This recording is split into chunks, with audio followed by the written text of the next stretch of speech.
आपकी इजाज़त से शौकत साहब, ज़रा मैं वकास से सूरत हाल ले लेता हूँ ताकि हमें एक फर्स्ट इन्फॉर्मेशन मिल जाए, फिर हम इस पर थोड़ा तजिया भी कर लेते हैं। वकास, क्या है ताज़ा तरीन आपके पास इस वक्त इस्लामाबाद की क्या सूरत हाल है, खासतौर पे ये जो रेड जोन एरिया है? जी बिल्कुल, देखें संजानी में तहरीक-ए-इंसाफ के जो जलसा था उसमें इंतजामिया के का जो मुआहदा था उसके खिलाफ वर्जी पर 3 मुख्तलिफ मुकदमात इस्लामाबाद पुलिस की जानिब से दर्ज किए थे, जिस पर इस वक्त की बात की जाए तो टॉप लीडरशिप है पाकिस्तान तहरीक-ए-इंसाफ के जो पार्लियामेंट के अंदर हैं, जिनमें बैरिस्टर जोहर हैं, शेर अब्दुल मरवत है, अमर डोवर जो चीफ वेब है, शेख वकास अकरम, जैन कुरैशी, शहजादा हामिद रजा, तकरीबन 14 के करीब जो अरकान असम्बली हैं पाकिस्तान तहरीक-ए-इंसाफ के, वो इस वक्त ज़ेर असीर हैं।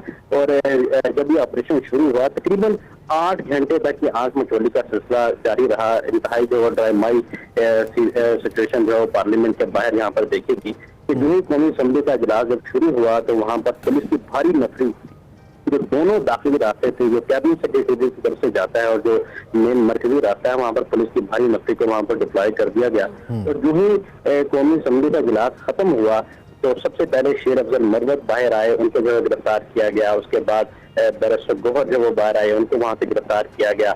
आमिर डोगर बाहर आए, उनको गिरफ्तार किया गया। अनफॉर्चुनेटली जो दीगर अरकान थे वो जिसमें बाहर आने लगे थे, उनको पुलिस की जो भारी नफरी नजर आई तो वो अंदर की तरफ वापस चले गए और तकरीबन 4 घंटे तक वो पार्लियामेंट के अंदर मौजूद रहे, जिसके बाद पार्लियामेंट की जो इंतजामिया थी उनकी जाने से लाइटें बंद कर दी गई।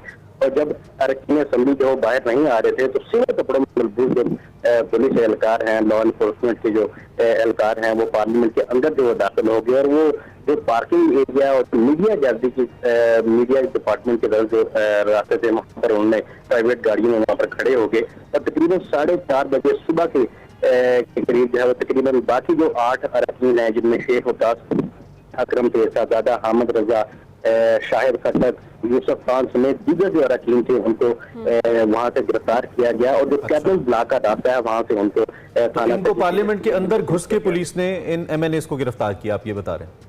जी बिल्कुल, ये तकरीबन 8.5 घंटे तक ये ऑपरेशन जारी रहा। 8 बजे रात को ये ऑपरेशन शुरू हुआ था और सुबह जाके 4:30 बजे ये ऑपरेशन खत्म हुआ और इस ऑपरेशन में तकरीबन 14 के करीब जो पाकिस्तान तहरीक-ए-इंसाफ के जो मरकजी गाइडलाइन से जो इसके अंदर मौजूद थे।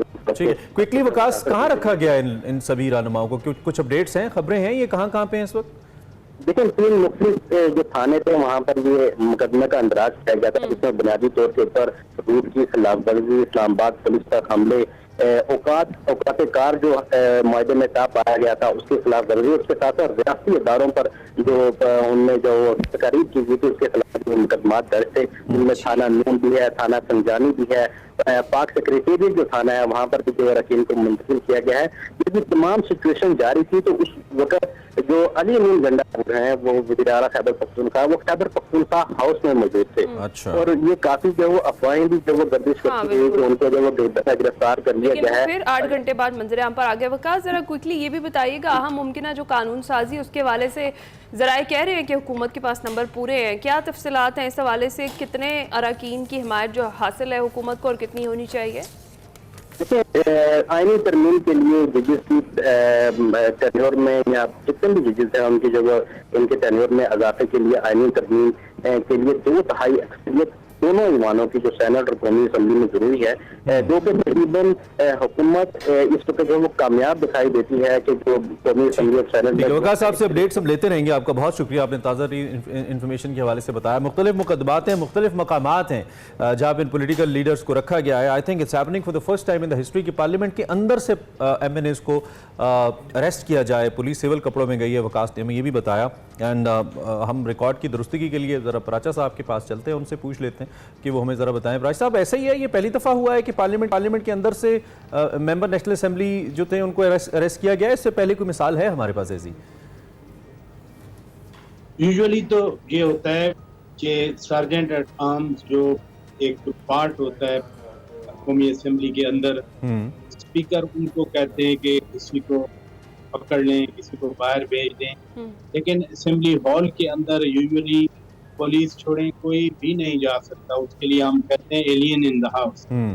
किसी MNA इवन इवन अगर प्रेसिडेंट हैं वो पार्लियामेंट का हिस्सा हैं, लेकिन नीचे वो नहीं जाते। वो भी जब आते हैं ज्वाइंट सेशन को एड्रेस करने के लिए तो स्टेज पे बैठते हैं और वहीं से वापस चले जाते हैं। लेकिन ये मामला खासा गंभीर हो चुका है गुज़श्ता शाम से, बल्कि मैं कहूँ कि संगजानी में जो जलसा पीटीआई ने किया, जिस तरह की वहाँ पर ज़बान इस्तेमाल की गई, उसके बाद ये रेस जो था अब वो जरूर होना था। दो इशू थे उस जलसे के। एक जलसे में जो तकारीर की गई और इंतहाई ऑब्जेक्शनेबल अल्फाज इस्तेमाल किए गए, ज़बान इस्तेमाल की गई ख़वातीन के बारे में, मीडिया के बारे में, या पंजाब की चीफ मिनिस्टर मरीम नवाज शरीफ साहिबा के बारे में। और दूसरा एस्पेक्ट उसका है कि जो एग्रीमेंट हुआ उसकी वायलेशन की गई। बड़ा स्ट्रिक्टली इन जलसे की इंतजामिया को, डिस्ट्रिक्ट इंतजामिया ने कहा हुआ था कि 3 से 7 आपका टाइम होगा, लेकिन फॉर एग्जांपल शुएब शाहीन साहब जैसे गिरफ्तार हुए, वो तो सिर्फ इसी सिलसिले में हुए होंगे कि वो एग्रीमेंट की पासदारी नहीं की गई, डिले किया गया। जी, तो पराजा साहब देख रहे हैं पाकिस्तान तहरीक इंसाफ की मुश्किलात में मजीद इजाफा हो जाएगा, क्योंकि टॉप लीडरशिप तो सारी अरेस्ट कर ली गई है। और जिस तरह से भी आपने जिक्र किया जलसे में जो ज़ुबान इस्तेमाल की गई थी, तो अली अमीन गंडापुर को तो गिरफ्तार नहीं किया गया, वो तो वापस पहुंच गए हैं। 8 घंटे ज़रूर वो कुछ मीटिंग्स में मौजूद थे, यही बताया जा रहा है उनके भाई की जानिब से ट्वीट में कि कुछ थका देने वाली उनकी हेक्टिक मीटिंग्स थी और उसके बाद वो वापस आ गए। जहाँ तक इन लोगों की गिरफ्तारी या मुश्किलात का ताल्लुक है, देखें ये जो गिरफ्तार हुए हैं, खुदा न खास्ता इन पर कोई हीनियस क्राइम्स के तो चार्जेस हैं नहीं। ये कोर्ट में जाएंगे, कोर्ट से इनकी बेल्स हो जाएंगी। दो पहलू बन रहे हैं जो इस्लामाबाद में विस्फोट चल रहा है। एक तो ये जो अभी आपके नुमाइंदे वकास साहब भी कह रहे थे कि आईनी तरमीम आनी है, और रात को जैन कुरैशी साहब का एक चल रहा था स्टेटमेंट, वो कह रहे थे कि हम जो अंदर बैठे हुए हैं, हमारी को 7-8 लोगों की जिम्मेदारी लगी थी कि हम पॉइंट आउट करेंगे जब वोटिंग होगी और हम गिनेंगे क्या वाकई नंबर पूरे हैं इनके, क्योंकि हुकूमत के पास 212 तो डिक्लेयर्ड नंबर हैं, 224 चाहिए कौमी असेंबली में आईनी तरमीम पास करने के लिए। वो जो 10-12 का गैप है वो हुकूमत कैसे फिल करती है। कुछ ये भी बातें हैं यहाँ इस्लामाबाद में कि जो इंडिपेंडेंट लोग थे, और नेसेसरली इंडिपेंडेंट का मतलब तो पीटीआई वाले हैं, तो वो भी उनके कुछ साथ हैं। कुछ मौलाना साहब के हवाले से भी उम्मीद है कि वो, मेरे ख्याल में प्रेसिडेंटशिप पे जरदारी साहब बैठे हैं तो 12 सीटों की तो कोई फिक्र करनी नहीं चाहिए। वो किंग है नेगोशिएशन के, कर लेंगे कुछ ना कुछ। लेकिन तो पराजी साहब ये रिवायत कैसी है? मैंने और आपने देखा है, आप तो सीनियर है मुझसे, आपने देखा है कि पार्लियामान जो है वो रिवायात पे चलती है आइन के अलावा। आइन तो जाहिर बात है एक प्राइम डॉक्यूमेंट है जिसके ऊपर इसका वजूद आता है, और इसकी जो बैकबोन है वो अवाम है। लेकिन रिवायात का बहुत सारा एक सिलसिला है, एक लंबा चौड़ा, और बहुत सारी चीज़ें इसलिए नहीं की जाती कि वो पार्लिमानी रिवायात का हिस्सा नहीं है। एक तो पहले इसमें कोई शक नहीं है कि तहरीक इंसाफ ने ऐसी लफ्ज़ ज़ुबान इस्तेमाल की जिसको इस्तेमाल करते हुए उन्होंने हर किस्म की हदें क्रॉस की, और उन्होंने बहुत सारी रिवायात की पासदारी नहीं की अपने जलसे के अंदर। पहले तो ये, लेकिन उसके बाद ये कैसी रिवायत है पुलिस का पार्लिमान के अंदर चले जाना? आपने कहा कि ऐसा हो नहीं सकता, लेकिन ये हुआ है, तो आप इस रिवायत को कैसे देखते हैं?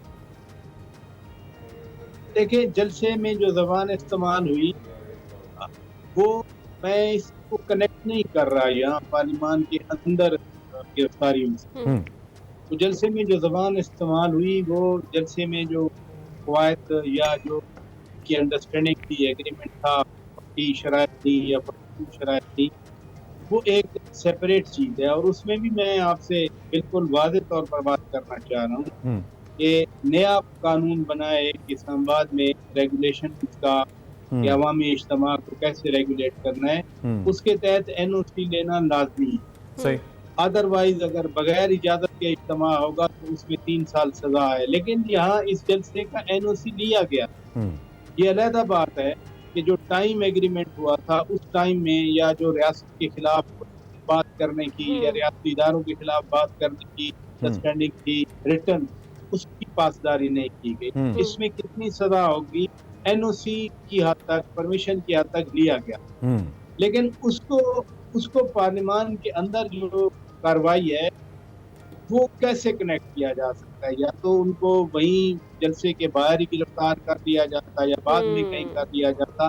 ये जो इसको मैं लिंक कर रहा हूँ, ये जो बिल आना है वो बिल आज आना है, कल आना है, कब आना है, क्योंकि जिस तरह कल रात को एक्टिविटी हुई उससे तो लगता है कि बहुत जल्द बिल आना है। अब उसमें भी देखें ना, चीफ जस्टिस ऑफ पाकिस्तान के हवाले से पहले स्पेकुलेशन की जा रही थी कि सिर्फ जजेस की एज बढ़ाकर चीफ जस्टिस को रिटेन करने की ये कोशिश हो रही है। तो कल chief justice of Pakistan justice Qazi Faez साहब ने तो बिल्कुल ही वजाहत कर दी। उन्होंने कह दिया कि मैं किसी भी सूरत में कोई तौसील लेने का कायल नहीं हूँ, और मैंने मना भी कर दिया। जब उनसे कहा गया कि राना सनाउल्लाह ने बयान दिया था कि जब सब जजेस लेंगे तो आप भी ले लेंगे, तो उन्होंने कहा ले आए राना सनाउल्लाह को मेरे सामने। तो चीफ जस्टिस ऑफ पाकिस्तान की हद तक तो मामला क्लियर हो गया। अच्छा, उसमें बाकी जो चीजें हैं वो चूंकि हुकूमत इतना इसको क्लोज टू देयर हार्ट, तो अभी तक कुछ पता नहीं चल रहा यानी ऑथेंटिक वे में। बाकी सारी बातें हैं कि जी वो चीफ जस्टिस की नामजदगी के लिए उनको एक पैनल आएगा, जैसे आर्मी चीफ की तकर्री के लिए आता है। अच्छा, इसी तरह मतलब अभी उसकी शक्ल हमारे, अच्छा नहीं, लेकिन इसमें मैं थोड़ा सा जल्द से भी रहना चाहता हूँ, बिकॉज अवाम ओबियसली उसमें ज्यादा इंटरेस्टेड है, हम भी हैं इस पे बात करने के लिए। सबसे जो क्रिटिकल स्पीच थी वो तो चीफ मिनिस्टर खैबर पख्तूनख्वा की थी, जो उन्होंने तनकीद की। और आप दो पोर्शंस खास तौर पे, एक तो जो मरियम नवाज साहिबा के हवाले से बीइंग अ विमेन उन्होंने अल्फाज इस्तेमाल किए, बीइंग चीफ मिनिस्टर एक कॉन्स्टिट्यूशनल ओहदे पे हैं वो ओहदा ठीक है या नहीं उसके लिए अदालतें मौजूद हैं। इसका डेफिनेटली अगर पीटीआई समझती है कि उनका ओहदा गलत है तो डेफिनेटली एहतसाब होना चाहिए और जवाबदेह होना चाहिए नून लीग को, अगर वो कुछ ऐसी पोजीशन होल्ड करते हैं जो वो डिजर्व नहीं करते, वो एक अलग चैप्टर है। लेकिन किसी के लिए बुरे अल्फाज तो आप कभी भी इस्तेमाल नहीं कर सकते इस तरह के, नंबर वन। नंबर टू, जो फौज के लिए उन्होंने अल्फाज इस्तेमाल किए, ललकारा उन्होंने कहा हम आपको ठीक करेंगे, और बहुत सख्ती थी उनके लहजे में। लेकिन वो तो इस वक्त बाहर हैं, वो तो नहीं पकड़े गए। तो ये हाथ सिर्फ उस पर पड़ता है जो किसी आईनी ओहदे पे उस तरह से नहीं है, उस पर नहीं पड़ता जिसने वाकई कुछ कमिट किया है, चाहे वो किसी भी ओहदे पे हो। क्या कानून इस मामले में अंधा नहीं है, शौकत पराचा साहब? पहली बात तो ये है कि बैरिस्टर गौहर खान ने कल बाकायदा माफी मांगी उनकी तकरीर के ऊपर, मींस एक्सेप्ट किया कि ये गलत किया तकरीर में जी। इट मीन्स के तकरीर में ऑब्जेक्शनेबल जो चीजें थी वो सिर्फ हम लोग, आप लोग या जनरल पब्लिक नहीं फील कर रही, वो पार्टी के chairman barrister Gohar Khan as chairman of PTI, तो उन्होंने बाकायदा माजरत की और इसी मुद्दे पे माजरत की कि जो जबान थी या जिस तरह से उन्होंने गुफ्तगू की, उन्होंने कहा कि मैं माजरत करता हूं। अब उसमें उन्होंने जो 3-4 कैटेगरी हम बात कर रहे हैं, इनके खिलाफ, इसके खिलाफ, इनके खिलाफ, इनके खिलाफ, उन्होंने ओवरऑल एक ब्लैंकेट माफी मांगी। उन्होंने ये नहीं कहा कि एक सेक्शन को जो उन्होंने कहा लियाम मीन ने वो ठीक कहा है और दूसरे सेक्शन के खिलाफ जो बात की है वो गलत है। उन्होंने कहा नो, मैं माजरत करता हूं। इट मीन्स कि पीटीआई खुद भी फील करती है कि हमारे रैंक्स एंड फाइल में, हमारी सूबों में, और in that case chief minister हमारे हुकूमत वाले सूबे के जो उन्होंने तकरीर की वो गलत थी। अब इसकी लायबिलिटी, इसकी जो लायबिलिटी है वो किस तरह से उन पर आएगी? एक तो पब्लिक सेंसोर है। कल से आप देख रहे हैं कि लोग इस चीज को पसंद नहीं कर रहे कि जिस तरह की गुफ्तगू की गई खवातीन के खिलाफ, खातून साहब के खिलाफ या मरीम नवाज शरीफ साहबा के खिलाफ। कुछ लोग उसकी कंपैरिजन दे रहे हैं कि जी नून लीग वाले भी तो ऐसा करते रहे थे, वो सीओडी चार्टर ऑफ डेमोक्रेसी से पहले था। दैट स्टोरी गॉट ओवर जब मोहतरमा बेनजीर भुट्टो शहीद और मियां नवाज शरीफ के साथ मुआहदा हो गया। अब जो स्पेसिफिक आपका सवाल है कि तकरीर तो की अली अमीन खान गंडापुर ने पकड़े जा रहे हैं, ये 15-20 MNA या जितने भी, अभी नंबर का भी पूरा नहीं है, तो उसका मेरा ख्याल है कि जो लॉ ऑफ द लैंड है दैट विल प्रोसीड इटसेल्फ। इसमें किसी को एग्जेम्पशन वाली वो बात है कि चीफ मिनिस्टर है और कानून में, अगर तो कानूनी तौर पर कार्रवाई होना है तो जरूर। सही। तो पराचा साहब, इस सारी सूरत हाल में अगर देखा जाए, जिस तरीके की इजाज़त जिस तरह से मिली पाकिस्तान तहरीक इंसाफ को जलसा करने की, मशरूत इजाज़त दी गई, कितनी सारी कंडीशंस लगाई गई, और उसके बाद फिर जिस तरह से उनके मुताबिक, पाकिस्तान तहरीक इंसाफ के मुताबिक उनको रोकने के लिए बड़े सारे कंटेनर्स, पूरा शहर बंद कर दिए। हमने कल इस पर बड़ी बात की थी, इमरान भी बता रहे थे कि इस्लामाबाद की क्या सिचुएशन थी, कुछ लोग अपने प्यारों से मिलने अस्पताल नहीं पहुँच सके, कुछ लोगों को जनाजों में शिरकत के लिए मौका नहीं मिला। कि रुक गए। अच्छा, तो इसमें क्या ऐसा नहीं होना चाहिए था कि इजाजत दे दी जाती और वो जिस जगह की उन्हें इजाजत दी गई थी वहां पर अपना जलसा करते और चले जाते, बजाय इसके कि जिस तरह से कंडीशंस लगाई गई और अब कंडीशंस की जब जो वो पूरी नहीं हुई हैं और निकात पूरे नहीं हुए और उसके बाद फिर अब इस तरीके से लीडरशिप को अरेस्ट किया जा रहा है। इसमें सिर्फ हुकूमत का ही नहीं, दोष पीटीआई पे भी बनता है। जब 2022-25 मई को आए थे तो इन्होंने अदालत में कहा था कि हम G8 G9 में बैठे, लेकिन ये डी चौक में चले गए और आधा शहर आंसू गैस इस दिन उसका शिकार हुआ। ठीक, ये जो जल्द इंतजामिया ने भी वॉलंटियरली नहीं दी, ठीक है, अदालत के हुक्म पे ये इजाजत दी गई और अदालत के हुक्म पे ये वादे तौर पर ये बताया की तरफ से कि आपने जो बैठकर आपस में बात करनी है और बात करके इस अरेंजमेंट्स को फाइनल करना है। ठीक है, लिहाजा ये जो कंडीशंस हैं ये बाकायदा एग्रीमेंट के तहत। अच्छा भाई साहब, टाइम मेरे पास बहुत कम है। इन लास्ट 40 सेकंड्स में आपसे ही पूछना चाहता हूँ, ये जो एपिसोड हो रहा है इस वक्त, ये कितना लास्टिंग है, ये कितना सीरियस एपिसोड है? क़यादत का जो मौजूदा क़यादत है उसका पकड़े जाना, मरकजी क़यादत वैसे जेल में है, कुछ रुपोश है और कुछ अब जो मेन स्ट्रीम की है उसको straight away on the media cameras पकड़ लिया गया और रियासत स्टेप ले रही है इसके ऊपर। I mean government is not thinking कि ये पार्लियामेंट के मेंबरान है, पता नहीं स्पीकर क्या रिएक्ट करते हैं इसके ऊपर, वो कस्टोडियन है हाउस के, लेकिन क्या ये लॉन्ग लास्टिंग इम्पैक्ट का हामिल है तहरीक इंसाफ के लिए? Last 30 seconds please if you can tell. देखिए ना, एक प्रेसिडेंट तो बनता है और तारीख में लिखा भी जाता है, बेशक एक दिन की अरेस्ट है, पार्लियामेंट के अंदर से तो है, तो ये तो लिखा जाएगा।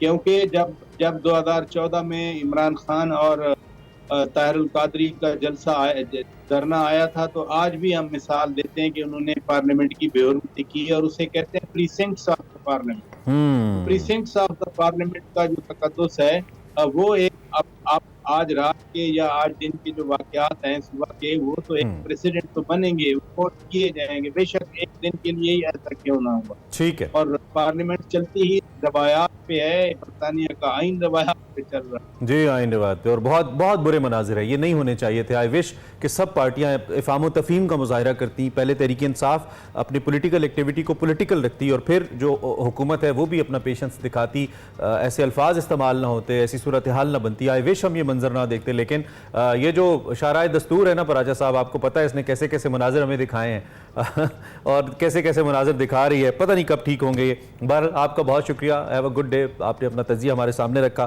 शौकत पराचा साहब सीनियर सहाफ़ी अपना तज्जिया हमारे सामने रख रहे थे।